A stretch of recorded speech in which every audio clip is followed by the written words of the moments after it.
Hi, everyone. Welcome to Open House. My name is Mrs. Hamp, and I will be your child's geometry teacher this year. So, welcome. This is a little bit about me.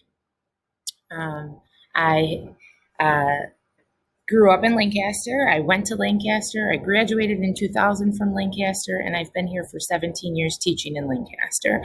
This is my family. That's my husband, Brian, and our two sons, Logan and Cameron. Uh, Logan completed kindergarten in quarantine this year. This spring, we had a little graduation party for him. So it's been quite interesting. He's now 100% remote this year for first grade at Hillview. And that's a little bit about me.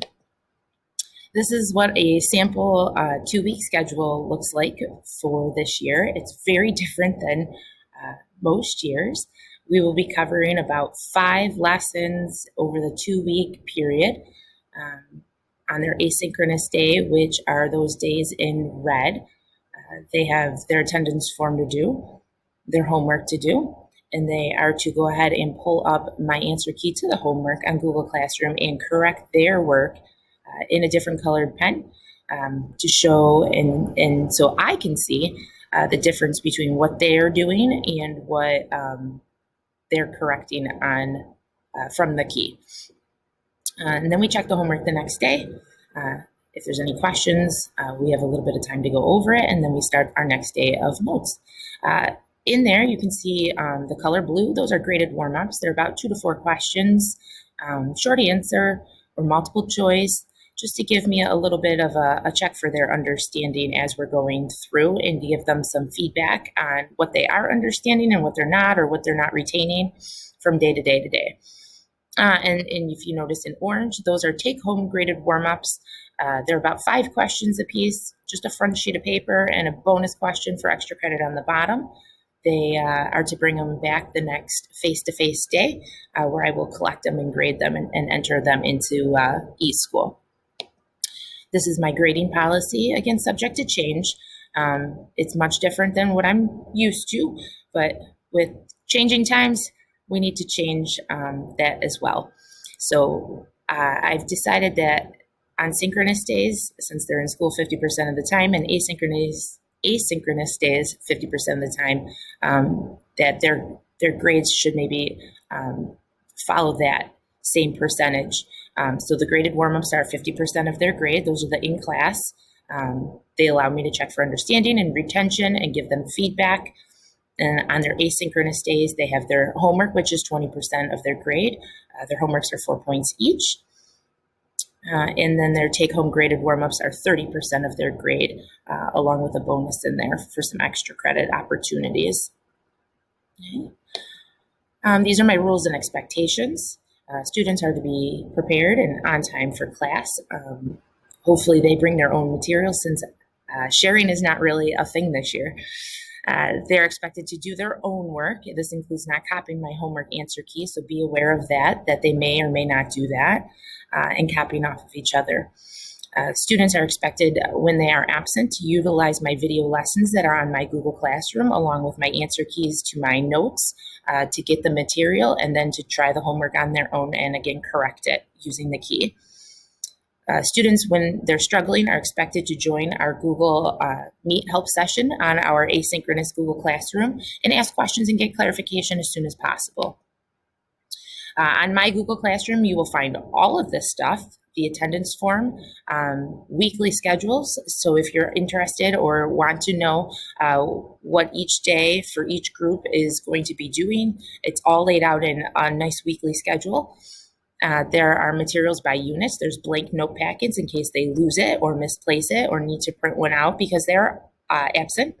There's video lessons for each day of notes. It basically looks just like me teaching, just not with me, just me writing on my document, recording my voice and what I'm writing.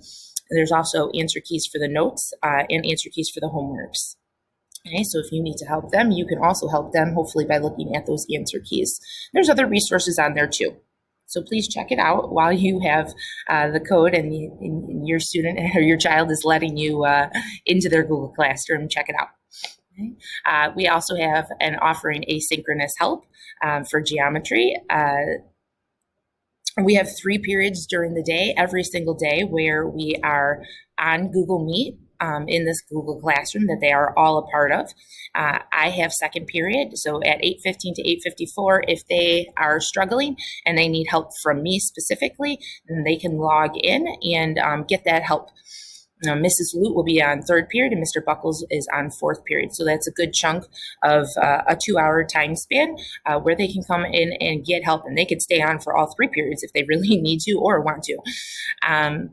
But yes, if they're absent, they can get caught up. If they need clarification, they have math questions, they need help on their homework, all they have to do is log into this Google Classroom, to fill out the sign-in form, and click the Meet link in the banner of the Google Classroom, and they can go ahead and ask their questions. Supplies, these are the supplies we're going to need for school this year. A graphing calculator is definitely a must for math, something to write with. I recommend highlighters, especially for geometry. Something to stay organized and keep their math packets in, and a spiral notebook in case we do go virtual and we need some source of paper that they can write on and take pictures and send me their work. Health and safety, just to let you guys know, there are 12 desks in our classroom. They are all spaced at least 6 feet apart. We sanitize each desk after each period of use. Students will wear face masks. They are to take face mask breaks while they are seated at their own discretion. And we have hand sanitizer located by the door, and use is encouraged. If you have any questions, comments, or concerns, you need to contact me, please email me. I'm pretty good with my email. I check it multiple times a day, almost too many times a day, but I want to keep on top of it and not get bogged down by emails. So I will try to respond to you as soon as I can. Or you can call me, leave me a voicemail if it does go to voicemail, and hopefully I will get that voicemail. But email is the best way to contact me. So please, if you have any questions about open house or the year or your student, or I'm sorry, your child, my student, then you can go ahead and go right ahead and send me an email. I hope you guys have a great night, and thanks for watching our open house. Have a good one, and I hope this year isn't too challenging for all of us, although we already know that it is challenging already. Thank you very much, and have a great night.